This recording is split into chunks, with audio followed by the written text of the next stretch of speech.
Well, in my research lab, from the time I was a graduate student until from about 19, I started graduate school in about 1965. And from that time until about 1990, my focus and attention was on virus structure, virus assembly.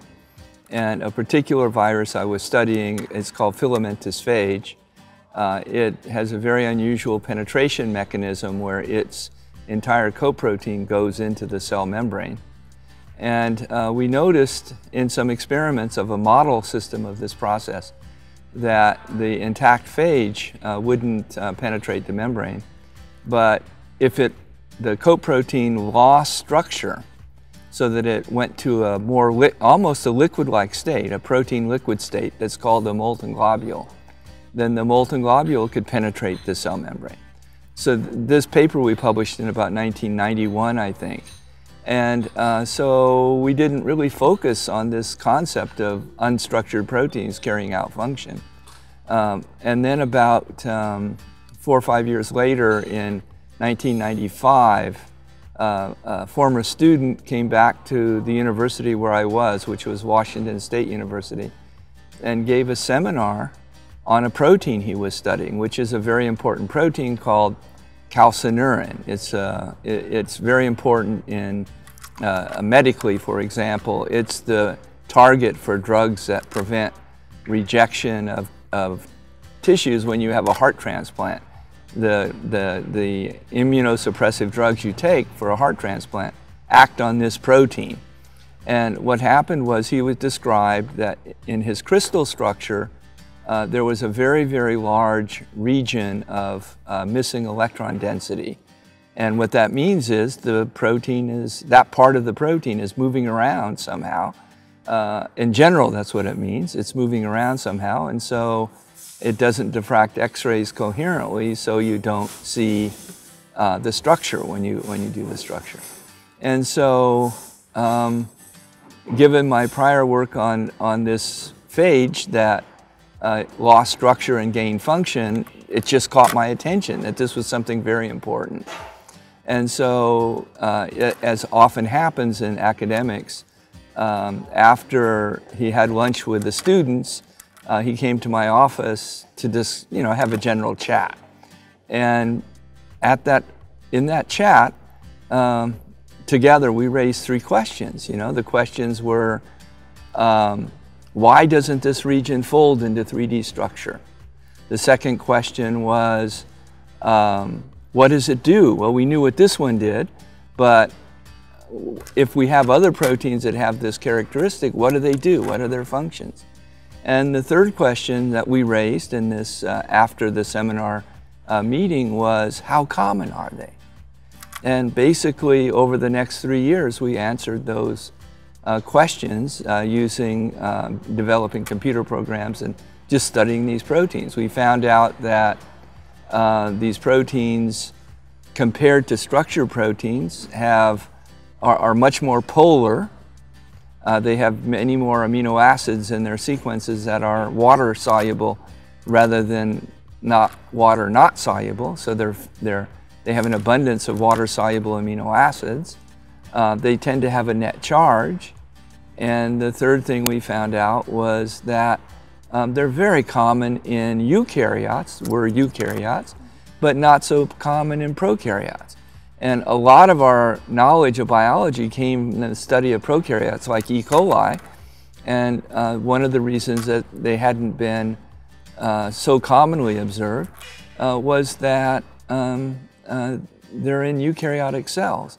And another reason I think that they were kind of under the radar was the fact that the focus of biochemistry from probably 1890 to probably 1980 or so was on enzymes. And enzymes are structured proteins. But as we started to turn to ask how signaling proteins work, how signals are conducted in cells, signaling proteins turn out to be largely disordered, or regulatory proteins. They turn out to be largely disordered. And as biology was turning more to those questions, people began to find more and more of these proteins. After that office discussion with Dr. Kissinger, I can say that within a few days I had found 15 or 20 of these proteins described in the literature, and they were sort of discussed as individual examples, rare exceptions, right? And we developed a computer program because their amino acid sequences are different from structured proteins. We could develop a computer program that would take the amino acid sequence as an input and predict for each residue in the protein whether it's in a structured region or a disordered region. We could apply that to whole genomes, to whole proteomes, to all the proteins in an organism. And so, for example, for E. coli, we find out about 20% or so of their amino acids are in these disordered regions. But for humans, it's like 40 to 45% of our amino acids are in these kinds of regions. And so it's just much more abundant in eukaryotic cells. So that's how I got started in this. My first paper was in '91, and my second, I started the work, Kissinger seminar, was at the end of '95. And so then my first papers were 1997, 98, 99, in that time frame.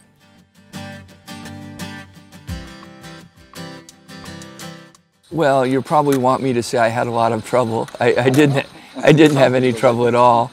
The main thing is, what I was doing at the time was I was becoming interested in computational approaches. So I was publishing the first papers in proceedings of meetings that were computational meetings. And I think that the community, not being so familiar with proteins, was quite accepting of new ideas and so on. But later on, it's been a little bit of a struggle getting it to be widely accepted. I mean, the first papers, colleagues of mine pointed out earlier papers, and the first papers I can find describing these papers were published in 1950, and a lot in the 60s, a lot in the 70s. So it has this long history, but it's not yet an integral part of biochemistry textbooks.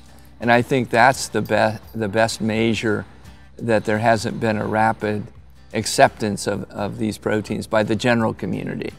Because the biochemistry textbooks all are dominated by the concept amino acid sequence forms 3D structure. 3D structure is necessary for biological function. And although this is not necessarily explicitly stated, it's certainly how biochemistry textbooks are organized. And this doesn't fit their organization. So I've had numerous discussions with biochemistry textbook writers, and as a result, well, not as a result of that, in one case as a result of that, but they're beginning to now put in bits and pieces about these proteins. So this trickle will turn into an avalanche, I think.